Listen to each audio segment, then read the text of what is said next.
बर्तमान देखंतु पीएम किसान योजना को नहीं बहुत बड़ा गोटे अपडेट आसी। पीएम किसान योजना अधीन में बर्तमान गोटे नुआ नियम परिवर्तन होती। जो मैंने भी पीएम किसान योजना अधीन में आगु टंका पाँच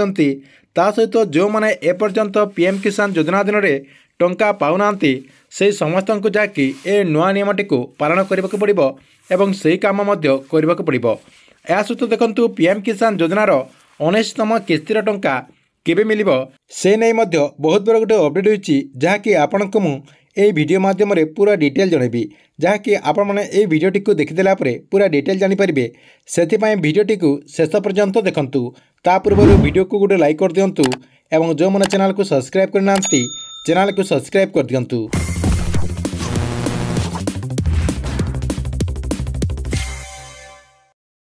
बर्तमान देखंतु पीएम किसान योजनार जो 19तम किस्तिर टंका रही 19तम किस्तिर टंका चाषी भाई मानक सरकार तरफ केते तारीख में ट्रांसफर करा देखंतु किछि मीडिया सूत्र जनापड़ा जे पीएम किसान योजनार जो 19तम किस्तिर टंका रही 19तम किस्तिर टंका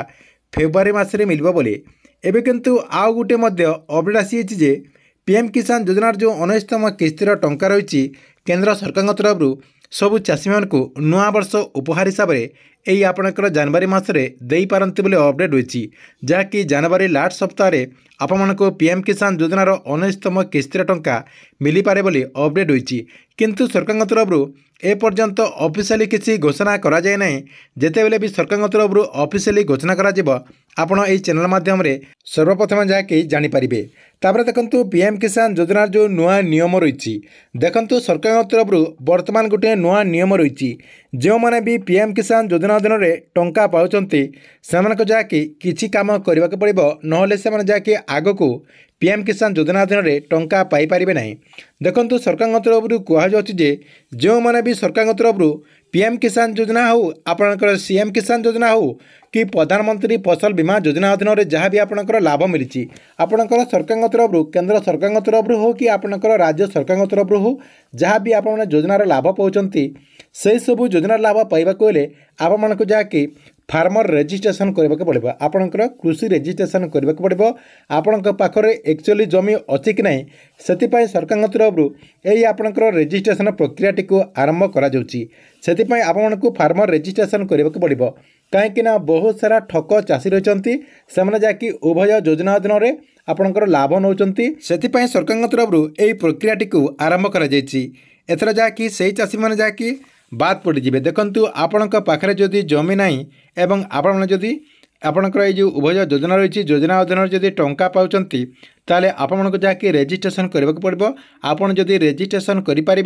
ताले आपण ये योजना अधीन में बाद पड़े। या सहित जो मैंने एक्चुअली चाषी अटंती आउ से जदि ये योजना अधीन में टंका पाऊन कि लाभ पाऊन से जहाँकि ऑटोमेटिक यही योजना अधीन में पंजीकरण करके यही सब योजनार लाभ पाइपर। एथिपाई सरकार तरफ कम दिन भितर ए प्रक्रियाटी को आरंभ करा जहाँकि जनवरी 1 तारीख रु आपने मार्च 31 तारीख पर्यंत रेजिस्ट्रेशन करेंगे। रेजिस्ट्रेशन कलापर आपण को जहाँकि गोटे डिजिटल कार्ड दिज्व आपण मानक डिजिटल गोटे कार्ड दिज्व एटीएम कार्ड भाया आपण को गोटे डिजिटल कार्ड दिज्व से जहाँकि 14 अंक विशिष्ट गोटे आपणकर नंबर रहिबो से नंबर अनुसार आपने जहाँकि सरकार तरफ सब योजनार लाभ पाइपर बोली जनापड़ी। ठीक अच्छे एथिला आपणक पीएम किसान योजना को नहीं गोटे बहुत बड़ा अपडेट। आपण वीडियो केमती लगिला कमेंट बॉक्स रे निश्चय गोटे कमेंट करंतु।